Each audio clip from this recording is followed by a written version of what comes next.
Morning. It is 8:40 right now. Welcome back to the program. Lou and Jackie here. And we have bankruptcy attorney Mike Jenkins in giving us some great tips this morning. We're always talking about bankruptcy and trying to help you out and giving you the right steps to take. But sometimes we want to get those tips before we get to the bankruptcy part. So what are some financial aids or tips you can give us today to make sure hopefully we don't get to that point? Well, if you hope to someday not have to call me for advice, which that's a good thing for most people. I feel there's certain conduct and habits that people form that are risky, that can lead you to have to file bankruptcy someday. So rather than lead a risky financial life with the chance you might have to take bankruptcy, I'm always liking to play it safe. And if you play it safe, you probably won't ever have to call a bankruptcy attorney. Okay, now people are probably watching TV right now saying, why is a bankruptcy attorney telling me how not to get into a situation where I need bankruptcy? Well, my goal is to help people, and hopefully we can help people before it's too late so they don't have to worry about needing help. There you go. All right. Just like doctors tell you how you can live healthy so you don't have to go see the doctor, well, this is kind of the same thing. Same premise. Okay, got it. Live financially healthy. So what are some of those habits we should hopefully not recognize in our own life? You know, one thing that I think is pretty important, a lot of people work jobs that have lots of overtime, and overtime jobs pay quite well, at least the overtime hours. It's not uncommon that people get time and a half for overtime, and if they're working Sundays, they get double pay for their work. And there's many factory jobs, the post office workers, or just some to name a few, that can work substantial amounts of overtime and make tens of thousands of dollars in overtime pay. That's good money. And it's not uncommon that you can make this for kind of a long time, but sometimes they pull the plug, they look at their budgets and they go, oh, we're like $1 billion in the hole, we gotta maybe figure something out. And so all of a sudden they say, well, there's not gonna be any more overtime. Well, people have tended to live their lives on the fact they're going to get this overtime, and it's not guaranteed. So all these tens of thousands of dollars, when people go to buy their house, if somebody's making $90,000 because they're getting all this overtime, but really their salary, if you want to call it that, it's really like 55 or 60. Even though you've had it historically, it's just not a good idea to count on it always being there, because it's overtime, it's extra, and that just may not be there either at all or in the same amounts that you've been getting it. So when you buy your homes and buy your cars, you really should be buying these things with the idea that I'm going to get it based on what I make guaranteed. Your base salary. Your base, so that if overtime goes down in amount or disappears altogether, you're not faced with a situation where all of a sudden you're going to lose everything. You know, where you might have been able to afford a mortgage payment that was $1,800 or $1,900 a month, and now you can only afford $1,300 or $1,400. You could lose your home. You could lose your vehicles if you, again, figure, oh, I can afford this payment of $600 a month, when maybe you won't be able to afford that payment someday if overtime disappears. It's just a good idea not to rely on it. If it's there, great, it's extra. You can do extra things if you have it, but for long-term obligations, you really don't want to rely on it. You can get yourselves into big trouble, and we see it all the time. So, you know, it's not just a matter of losing your job. I mean, losing that overtime almost is like losing part of a job. So don't rely on it, and best to just save some of that money in a savings account. So you have what they call a rainy day fund. So sometime if you get hurt or your overtime does go down, you've got money saved up to carry you through a time where you may not have quite as much pay. I was talking to someone just yesterday about this very fact. For more than 20 years, they worked for the same company, and they said they had great OT overtime, and the company just told them, guess what, we're not doing it anymore. We're spending too much money on overtime, so we're pulling the plug on this, and they're going to ratchet it back. Exact situation.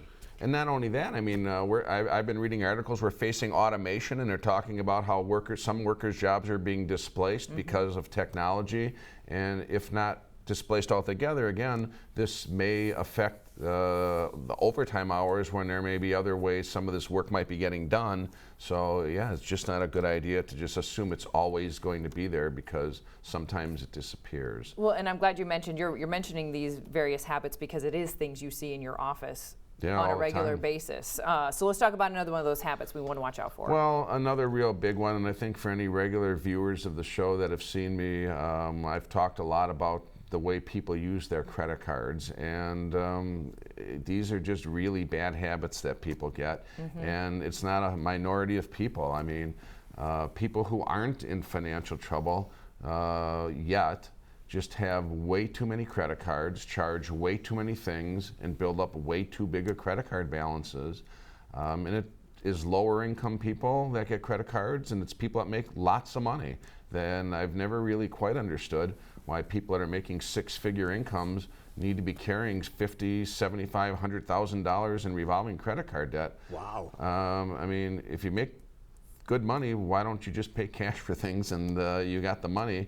But you know, everybody, regardless of earnings, just tends to overspend. The more you make, the more you spend. Is it because it's easy? You think, oh, I'll pay it off later, and you just get caught up in the whirlwind of interest and all that kind of stuff. I know a lot of times for people that go to college, you kind of get caught up early because they just are handing you credit cards in college, and then you realize, oops, later on that, yeah, I have to pay these back, and there's interest attached to it, so you kind of learn your lesson that way. Or why do we get caught up in this madness? Part of it is because it's so easy.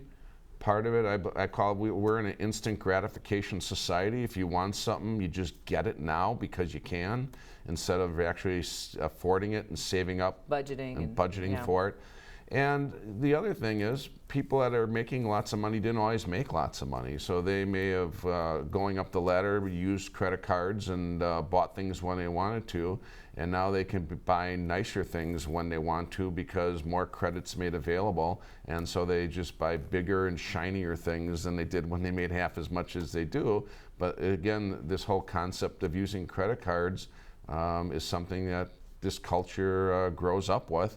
And so it just becomes a way of life, and it's kind of playing financial Russian roulette, because no job's forever, no business is forever. I mean, the best of businesses can fail.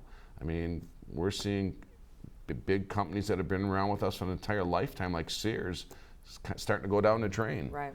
And so there's nothing that's exempt, and the best of job that you've been at for 20, 25 years could disappear. So you really don't want to be having these big kind of debts that you didn't really need to have, because if you have an interruption in income, all of a sudden the house of cards comes toppling down and you're calling a bankruptcy attorney. So don't put yourself in that situation. And it's not bad to use credit cards, but I feel the best way to use it is to just, so you don't have to carry big wads of cash everywhere. And if you charge for things, just pay them off at the end of the month and actually own them. Or if you're going to make a big purchase, at least do it in a way where you're going to pay it off in the next few months, instead of just paying minimum payments and just having those balances grow and grow, and you're going from $10,000, all of a sudden you're up to $15,000, and then you're just making minimum payments. Yeah, because that money you're using on your credit card is basically a loan, and you're paying the loan back at a really high interest rate. At a really high interest rate. And speaking of loans, let's jump to item number 7 on your list here, because this is one I think can catch people off guard. Yeah, I think this is a ticking time bomb. Co-signing loans for your friends, co-signing loans for your relatives, be it your granddaughter or grandson or your brother or sister. First of all, there's a reason that the bank's wanting you to co-sign. It's because the person that's trying to get the loan doesn't have good credit. Right. So if they don't have good credit, they're a high risk. So if they're a high risk to the bank, well, they're a high risk to you. And if if the bank's not willing to lend the money on their own, where they want you to back it up, that's risky business. It's one thing if you're just signing with your spouse, but even if it's a long-term boyfriend or girlfriend, well, long-term sometimes terminate just like marriages, and then those things go nowhere but bad.